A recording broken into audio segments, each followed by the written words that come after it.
സൃഷ്ടാവിനെ നീ എപ്പോഴും ഭയക്കേണ്ടതാ, അത് മുഅ്മിനായാൽ നിശ്ചയം കാണുന്നതാ.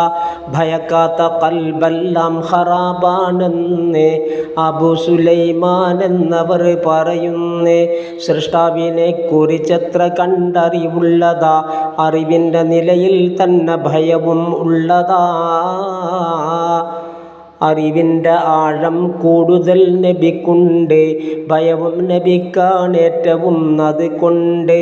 ഖലാഖിനെ നബിക്കെപ്പോഴും ഭയമാണ്, അതു കാരണം ഉള്ളെപ്പോഴും ചൂടാണ്.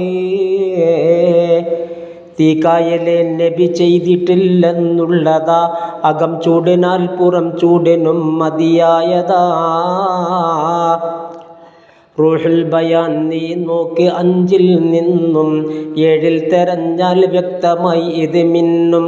ഹൂദെന്ന സൂറത്താൽ ഭയന്നു നബിയുന, അതുമാത്രമല്ല നരച്ചുപോയി ഷഫീഉന. കൽപ്പിച്ച പോലെ നടക്ക് നബിയേ എന്ന രാജൻ്റെ വിധിയാണതിനു കാരണമെന്നാ.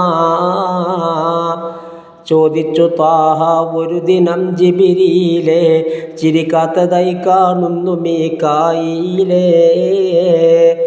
നരകത്തെ സൃഷ്ടിച്ചത് മുതൽ മീകായിൽ, ചിരിക്കാത്തതാണെന്നുത്തരം ജബ്രായീൽ.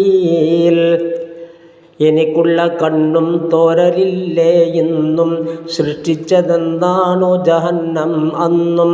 ഉമർ ഇബ്നു ഖത്താബ് എന്നവർ കരയുന്നതാ, അതിനാൽ കറിത്തിരുപാതയും മുഖക്കുത്തുള്ളതാ. പേടിച്ചു സയ്യിദ് ഇബ്നു അബ്ബാസ് വിങ്ങിക്കരഞ്ഞൊരു തോലു പോലെയുണങ്ങി. ശിഷ്യൻ സഈദ് ഇബ്നുൽ ജുബൈറിനു കണ്ണിനും വിലപിച്ചു, കാഴ്ച കുറഞ്ഞതാണത് രണ്ടിനും.